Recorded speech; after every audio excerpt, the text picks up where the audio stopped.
The boy sat rigid in the back seat, shoe untied, napkin pressed to his aching tooth, trying to swallow the tears pushing against the dam of a 7-year-old's pride. Golden chandeliers dripped icicles of light onto velvet booths, coating the air with a hush so thick it turned every breath into a whisper of class and money. Marcus kept stealing glances in the rear view, memorizing the way his son's shoulders trembled just below the surface of his brave little face.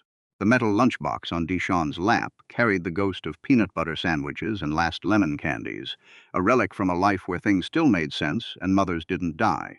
Tonight the dented lunchbox rode in the trunk, replaced by a narrow leather case that smelled of brass tools and old promises, gouge, wrench, probe, each waiting to speak the truth of broken systems. "It's just a loose filling."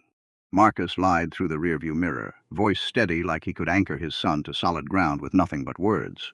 Deshawn nodded, but his eyes kept drifting back to the lunchbox, as if touching the faded blue airplane sticker could bring back the time before the ache and the rent notices and the fear of never being okay again. Marcus pulled the narrow leather case onto his knee, clicking open the clasp with a sound like a vault opening to secrets only broken machines could understand. Inside lay 3 brass sentinels, pressure gauge, calibration wrench, diagnostic probe, each lined with surgical precision, each whispering that Marcus Bell still remembered how to fix what others pretended never broke. "Why'd you bring those?" Deshawn's voice was small but clear, cutting through the hum of the old sedan's engine and the weight of unspoken bills. Marcus answered without looking up from the brass instruments. "Because this room is full of people who think nothing ever fails. Somebody's got to remember how to put things back together when the world forgets." Deshawn almost smiled, just for a heartbeat, before the pain in his tooth pulled the corners of his mouth down again, like gravity had decided his face was too heavy for happiness. They weren't going to dinner for joy. They were racing against 2 weeks, another dentist call, and the last hope of a contract that could keep the lights on and the rent paid and maybe, just maybe, let Marcus stop counting losses at 3 a.m. Everett Vale was the kind of name that sounded like a title. Silence so expensive it carried weight.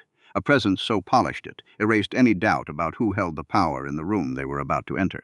The restaurant's marble floors reflected distorted chandeliers like shattered stars, each step echoing with a quiet clink of glasses and the unspoken question, who belongs here and who doesn't? A hostess's trained smile flickered like a dying bulb when her eyes touched Marcus's slightly shiny dress shirt, Deshawn's school shoes, and the lunchbox-shaped dent in the leather case under his arm. "Do you have a reservation?" Her fingers hovered over the tablet, already calculating how to fold the awkwardness into something polite enough to sell. "Bell." "Under Marcus Bell," he said, voice low and even, as if he'd rehearsed the moment 1,000 times in service corridors and freight elevators, where humiliation waited behind every corner. The tablet screen glowed, then darkened. 2 beats of silence stretched into eternity, while the hostess decided whether to let them pass through the velvet rope of wealth, or leave them in the marble lobby, with the plants no one wanted to see. "Yes, you've been seated at table 9, she finally said, the smile sliding onto her face like a mask trained in 1,000 service seminars to hide what she really felt. Table 9 sat half-hidden behind a tall plant chosen more for its ability to hide guests than its ability to breathe, a deliberate choice to make certain people feel small without saying a word. Marcus guided Deshawn through the room, his son's school shoes clicking against marble that felt colder with every step, each sound echoing like a countdown to something neither of them could name yet. Everett Vale sat near the center window, his face carved from the kind of confidence that never questioned its own right to exist, studying a wine list like the room itself needed his permission to breathe.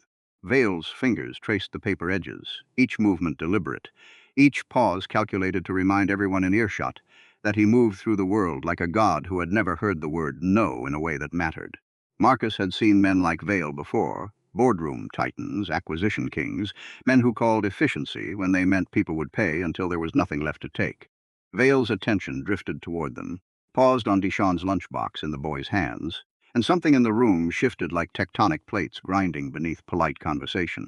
Their server Julian introduced himself with a kind of politeness drilled into him by corporate training. Careful posture, tired eyes, a smile meant to survive any storm without cracking. "What can I bring you to start?" Julian asked, already bracing for the answer that would reveal how far his training stretched before the weight of real life crushed it. Marcus handed Deshawn the menu first, then said water, and maybe time, letting the words hang in the air like a prayer the room might actually answer. Julian's smallest real smile of the night flickered across his tired face before he turned to fetch the water. carrying the weight of knowing tonight wasn't just another shift. Tonight was a test he wasn't sure he could pass. Everett Vale's voice sliced through the room like a scalpel. "Excuse me," not directed at Julian, not really directed at anyone, but aimed straight at Marcus Bell like a challenge no one else was supposed to notice. Vale stood, one hand tucked inside his jacket, the other lifted just enough to make sure every ring on every finger caught the light and announced his presence like a royal decree.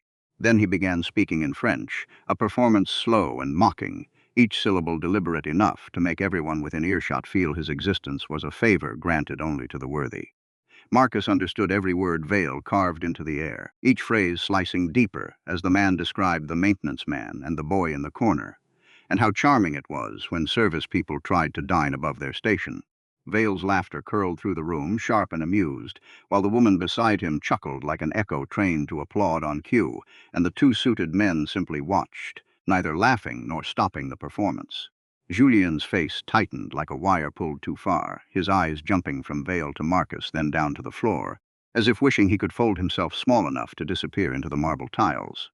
Vale's French grew louder, each word a blade sharpened on the whetstone of his ego, unaware that Marcus was watching him with calm, unreadable attention that made the room feel suddenly colder. Marcus had spent 3 years in Montreal, translating refrigeration specs, invoices, and life itself into French. Vale's mocking performance only proved how little the billionaire understood about the man he'd just insulted. That assumption settled into the room like a lit match on dry tinder, waiting for the oxygen of reaction to turn it into something neither of them could control. Deshawn tugged Marcus's sleeve, voice trembling but clear. "Dad," while Vale's performance reached its crescendo, each word designed to remind everyone present that some people were born to serve and others to be served. "Eat your bread," Marcus murmured, his voice steady like he could armor his son with nothing but syllables and silence, even as his own hands pressed flat on the table to hide the tremor that wanted to betray him. Vale finally turned, leaning on the back of his chair with a smile too polished to be kind, and said in English, "I apologize. Some people find these places intimidating. It is no shame, of course, if one has never been properly educated in how to behave." His eyes flicked to Deshawn's lunchbox again, and he sighed theatrically. "Is that for the child? How touching. Though I suppose one brings what one can afford," letting the insult land like a stone dropped into a still pond. The table nearby went silent, forks frozen mid-bite, glasses halted halfway to lips, and the sound of a fork hitting porcelain across the room suddenly roared like a gunshot in the quiet. Julien froze with the water pitcher trembling in his hands, every muscle trained to serve, but his soul screaming at the injustice unfolding in front of him. Marcus didn't answer right away. He simply set his hands flat on the table so Deshawn wouldn't see them tighten into fists, each knuckle whitening as he measured the distance between patience and explosion. Then he said, "You should probably speak more carefully," his voice quiet enough to cut through the room's silence, but sharp enough to draw blood if Vale had ears that could hear anything beyond his own voice. Vale's smile widened, pleased to have drawn a reaction from the quiet man in the shiny dress shirt, and he drawled, "Or what?" like a challenge no one in the room had the courage to accept. Vale drifted closer to table 9, carrying his Bordeaux like a prop in a play where he was always the lead, continuing his performance in French before switching back to English so the room could appreciate the insult twice as much. "I am simply saying," he began, each word deliberate, "that there are places in this city where people of a certain background should understand the limits of access," his eyes locking onto Deshawn as if the boy were a lesson to be taught. The boy pulled his napkin higher over his aching tooth, eyes downcast, shoulders hunched like he was trying to fold himself small enough to disappear before the cruelty landed. Marcus could feel the room watching, could taste the social calculation happening in real time, whose discomfort counted and whose could be ignored. Because he'd spent years in service corridors and freight elevators, learning the exact shape of humiliation before it ever touched the skin. He stood slowly, each movement deliberate, like a man who'd rehearsed this moment in his sleep, and finally decided tonight was the night to stop rehearsing. Vale's eyebrows lifted, almost delighted, as if he'd finally coaxed a reaction from a machine that had been pretending to be human all evening. "You have a problem with what I said?" Vale asked, his voice dripping with the kind of amusement people reserve for insects they're about to crush under their designer shoes. Marcus replied, "I have a problem with what you think you can get away with." The words quiet, but each syllable sharpened by years of swallowing insults while fixing what others broke. The room went still, the kind of silence that feels heavier when no one is clinking glasses or speaking. Even the music seemed to pause, waiting to see if tonight would end in applause or in blood. Vale laughed, then glanced around as if seeking witnesses to his cleverness. My dear fellow, you are a guest in a room you cannot afford to misunderstand. Perhaps you should remember that. Marcus glanced at the salt shaker, then at the wine glass in Vale's hand, then back at his son before sitting down again like he just decided tonight was a night to turn tension into something uglier than it already was. Deshawn leaned close and whispered, Dad, don't let him make you mad, his voice small but urgent, like he already knew the cost of anger in a room designed to punish people like them. I'm not mad, Marcus lied, the words not for Deshawn but for himself, because the lie tasted like ash in his mouth, but the truth would have burned the room down. Julien returned with the bread basket, his hands shaking so badly the rolls trembled in their woven basket like leaves in a storm, and murmured, Sir, would you like me to speak with my manager? Vale waved a hand dismissively. No. I'm just educating the room, as if humiliation were a classroom subject, and he were the tenured professor everyone had to endure. Then he switched back to French, each syllable sharpened into a blade, describing Marcus like he were furniture that had wandered in by mistake and didn't belong in the same sentence as polished mahogany and silver cutlery. Marcus understood every line, every insult, every cruel implication. But the room didn't know that, and that was the cruelty of it. Because Vale's performance was a language only, Marcus spoke fluently.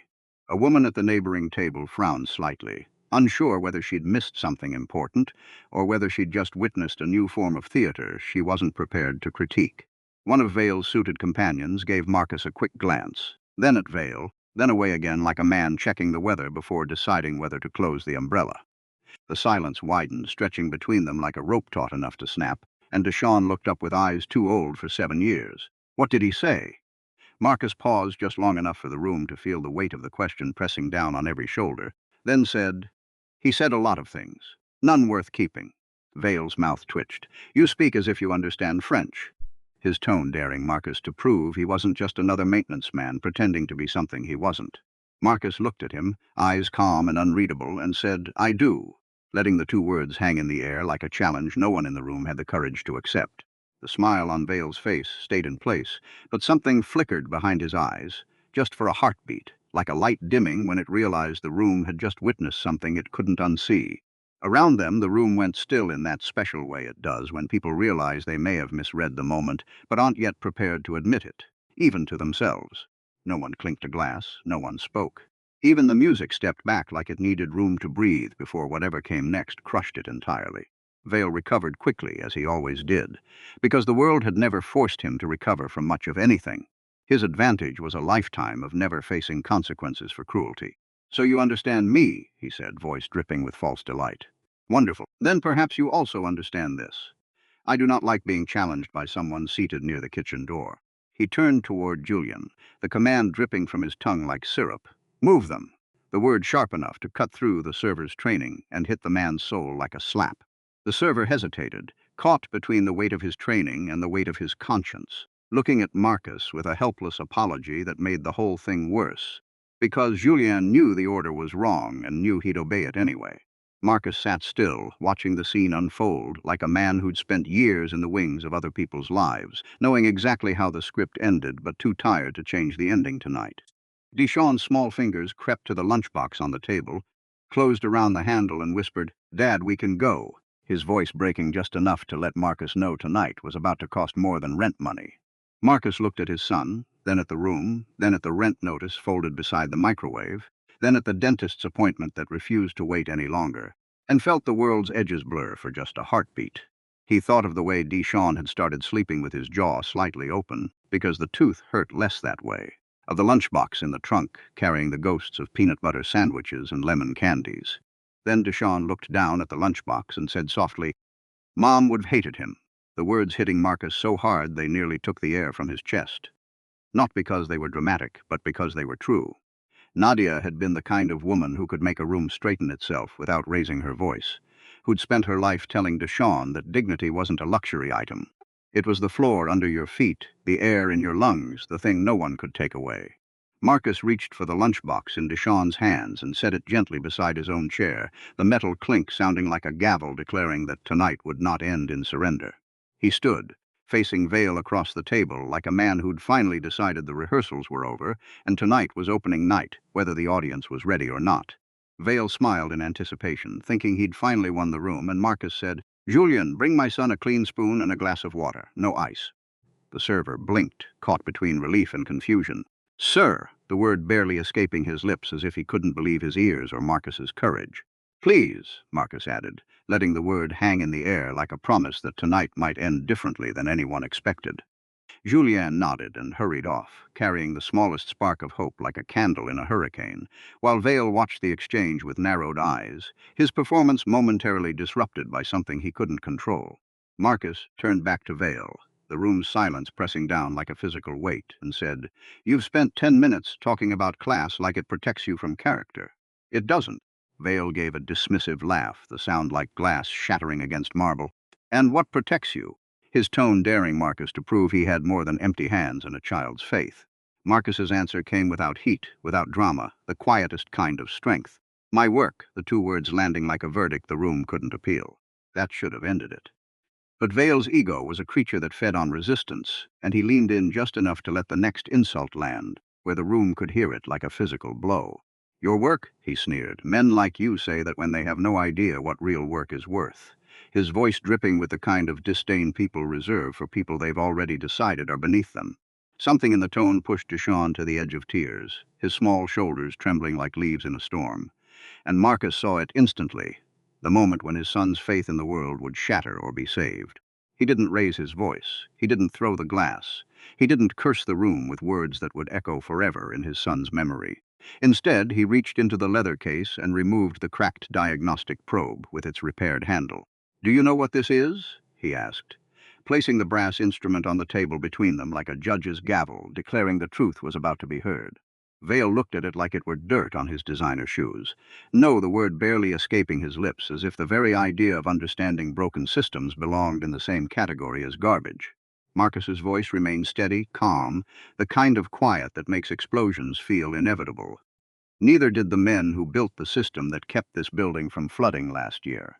I fixed the pressure fault in your west tower after midnight because your contractor didn't know which valve was failing."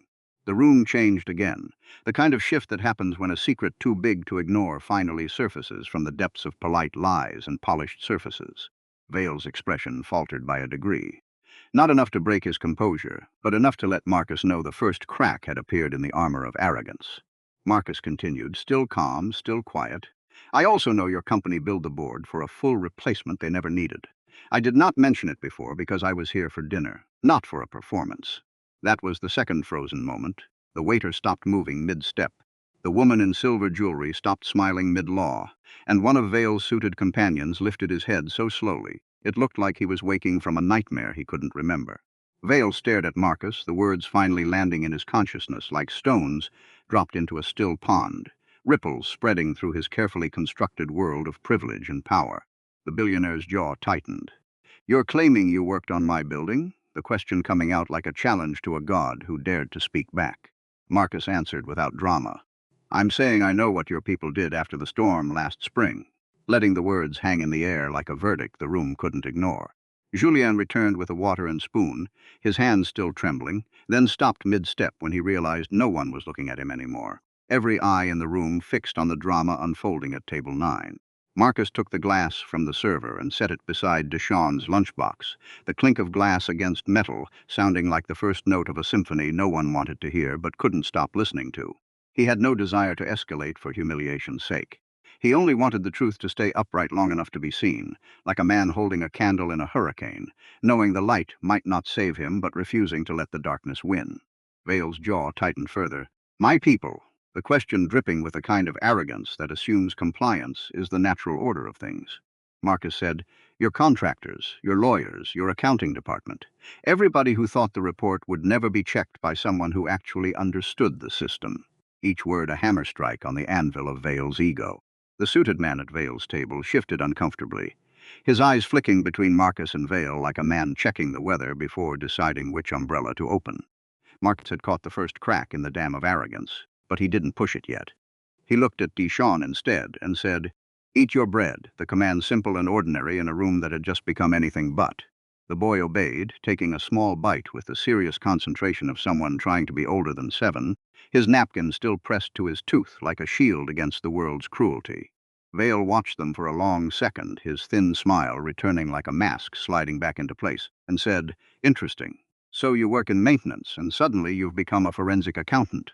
Marcus reached for the lunchbox, opened it with deliberate care, and removed the old airport badge tucked inside the lining of the lid. The metal still carrying the weight of a life before reporting disputes and lost careers. He didn't display it like a trophy. He simply laid it on the table beside the diagnostic probe, the faded lettering worn at the corners like the edges of a life lived on the margins of power. The room didn't react at first, polite smiles frozen mid-law, forks halted mid-bite, until a woman at the next table inhaled softly, the sound like a gasp of recognition or fear. Vale leaned forward, his polished features finally showing something other than amusement. "What is that?" His voice dropping to a growl that made the room feel suddenly colder. Marcus met his eyes. No drama, no performance, just truth. "The job I used to have before a reporting dispute made me inconvenient, the words carrying the weight of a life sacrificed on the altar of integrity." He didn't say more. He didn't need to. The room already felt the shift, the kind of movement that happens when a secret too big to ignore finally surfaces from the depths of polite lies. A memory moved through Marcus then, the day he'd been escorted out of an office tower with his badge cut in half because he refused to sign off on an unsafe electrical load report. Losing career, pension, and the kind of respect people only remember when it's gone. But he'd kept the skills. And tonight, one of those skills, remembering how to fix what others broke, was about to matter more than any contract or rent notice ever could. Vale looked from the badge to Marcus's hands, then to the probe, then to the lunchbox, as if each object were rearranging the room around him, pulling the carefully constructed world of power and privilege into sharp relief. Marcus noticed the change. The flicker of uncertainty in Vale's eyes, the way the room seemed to hold its breath. And also noticed Julian, who'd stopped pretending to work and was now listening with his whole body, like a man who'd just realized the script of his life had rewritten itself without his permission. "Here's what happens next," Marcus said, his voice steady as granite. "You can apologize quietly, and finish your dinner like a decent human being." Vale gave a short, incredulous laugh, the sound like glass shattering against marble. Or, the single word dripping with the kind of arrogance that assumes compliance is the natural order of things. Marcus tilted his head toward the ceiling, letting the gesture speak for itself before adding, "Or you can keep talking, and let the room hear me explain why your West Tower pressure valves were never replaced, why the water intrusion showed up in the audit, and why your name is on the variance report from a month before the leak." That wasn't a threat. It was an offer, a chance for Vale to save face while Marcus revealed the truth, a kind of mercy wrapped in the cold truth of systems and accountability. Vale understood the difference immediately, his polished features flickering with something like fear before his arrogance slammed the door shut on vulnerability, locking the truth inside where it couldn't escape. A woman's fork slipped from her hand and hit the floor with a sound so tiny it landed like a gunshot. In the silence, the clatter echoing through the room like a verdict the room couldn't ignore.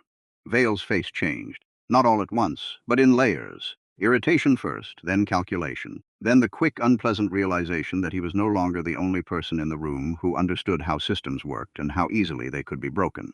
"You're bluffing," he said, the words coming out like a challenge to a god who dared to speak back. But the tremor in his voice betrayed the fear clawing at the edges of his composure. Marcus opened the leather case again, revealing the folded service packet hidden beneath the tools. Tramps, pressure logs, a digital photo of a control panel with the wrong label still taped above the valve rack.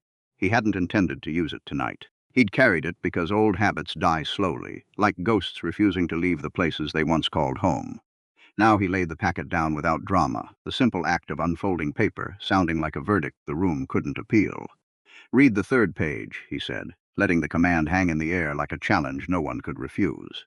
Vale didn't move. One of his suited companions did, leaning over the packet like a man checking the weather before deciding whether to open an umbrella, his face draining of color as he read the words that could unravel everything. Marcus didn't smile. That would have turned the moment into something smaller than the truth deserved. He simply said, "I filed the correction after I left. You ignored it because the leak hadn't reached the lobby yet." Vale finally understood the kind of danger he was standing in. Not scandal, not embarrassment, but logic, the kind of truth that could unravel money, reputation, and every casual lie attached to both. The man who'd mocked Marcus in French was now staring at evidence that could sink empires, his polished features flickering with something like panic before his arrogance slammed the door shut on vulnerability. Julien whispered almost involuntarily, Monsieur Val, the words barely escaping his lips like a prayer no one wanted to hear but couldn't ignore. Vale looked at Julien sharply, then back at Marcus, his voice dripping with the kind of disdain people reserve for insects about to be crushed. You did all this so you could embarrass me in front of my guests? Marcus answered with the same restraint he'd used all night, his voice steady as granite. No, I did it so my son wouldn't have to watch a man mistake cruelty for strength. That line changed the room more than any technical document ever could, the kind of shift that happens when the truth finally surfaces from the depths of polite lies and polished surfaces, raw and undeniable. Deshawn looked up from his bread, his face suddenly alight with something Marcus hadn't seen in years. Pride, relief, and that fragile childlike wonder that happens when you realize the adult beside you has not been helpless at all. Vale saw the shift in the boy's face and made one last attempt to recover the room, turning toward Deshawn with a voice softened by false kindness. Son, I'm sure your father means well, the words dripping with the kind of patronizing tone that made Marcus's skin crawl. Deshawn looked at Vale with eyes too old for 7 years and said the shortest, cleanest sentence of the night. My dad fixes what people break, the words hanging in the air like a verdict the room couldn't ignore. No one spoke after that. The statement hung in the air like a held breath, and for a second everyone understood that the child had accidentally told the truth more clearly than any adult in the room ever could. That was the third frozen moment. The room held its breath, forks frozen mid-bite, glasses halted mid-air, the music stepping back like it needed room to breathe before whatever came next crushed it entirely. Vale's lawyer was on the phone before dessert menus could be removed, his voice low and urgent as he began dismantling the evening like a crime scene he couldn't wait to erase. The woman in silver jewelry had gone pale enough to look translucent, her carefully constructed world of opulence and indifference suddenly feeling as fragile as the jewelry catching every flicker of light in the room. One of the suited men quietly pushed the service packet away from himself, as if distance could save him from having seen the truth that could sink empires and careers alike. Julien, now standing at the edge of the table with his apron trembling, finally asked the question everyone else had been avoiding. Mr. Bell, is this real? The words barely escaping his lips like a prayer no one wanted to hear but couldn't ignore. Marcus nodded once, the simple gesture carrying the weight of a verdict the room couldn't appeal. It is, his voice steady as granite, letting the truth hang in the air like a candle in a hurricane. Then the building? Julien began, his voice trailing off like a man too afraid to finish the question he already knew the answer to. Marcus said, needs a full inspection, not a correction, a full one. The words carrying the weight of a man who'd spent years fixing what others broke and wasn't about to stop now. Vale tried to stand on his dignity, but found there wasn't enough under him to support it. His polished features flickering with something like fear before his arrogance slammed the door shut on vulnerability. You cannot do this in front of people, he snapped, his voice dripping with the kind of disdain people reserve for insects about to be crushed, but the tremor in his voice betrayed the panic clawing at the edges of his composure. Marcus looked around the room, his gaze taking in every face frozen mid-law, every hand holding a glass mid-sip, every pair of eyes wide with a kind of realization that changes lives forever. I didn't bring the truth in here, he said, the words carrying the weight of a man who'd spent years in the wings of other people's lives. You did. At that, a woman at the next table lowered her phone, then raised it again. She'd been recording for several minutes, and now she began recording with a different face than the one she'd worn at the beginning, the lens capturing the moment truth finally overcame polished lies. Another diner asked Julien very quietly, and with a glance at Marcus first, whether he'd heard the insult in French, the question hanging in the air like a verdict the room couldn't ignore. Julien looked at Marcus, then nodded once, the simple gesture carrying the weight of a man who'd just realized the script of his life had rewritten itself without his permission. Yes, he said, the word barely escaping his lips like a prayer no one wanted to hear but couldn't ignore. That small confirmation mattered more than the room realized, because now the lie had company. Truth wasn't just Marcus's burden to bear anymore. Marcus hadn't planned to ruin a man's evening. He'd planned to eat dinner, sign a contract, and leave with enough money to keep his son in his apartment and maybe stop waking up at 3 a.m., counting what he didn't have. But the room had drawn a line around his worth the moment Vale opened his mouth, and once that line was drawn, it had to be answered. With truth, with dignity, with the quiet strength of a man who refused to let his child think humiliation was the same thing as truth. The manager arrived 10 minutes later, breathless and visibly alarmed, his carefully constructed world of polished surfaces and polite lies suddenly feeling as fragile as the glasses catching every flicker of light in the room.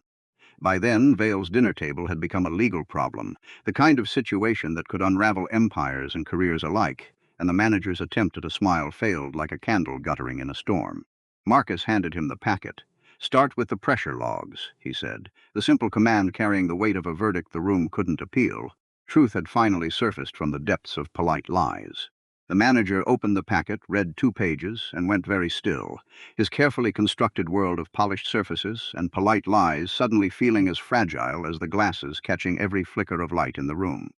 Vale saw the expression and understood that the room had already moved on without him, his polished features flickering with something like panic before his arrogance slammed the door shut on vulnerability.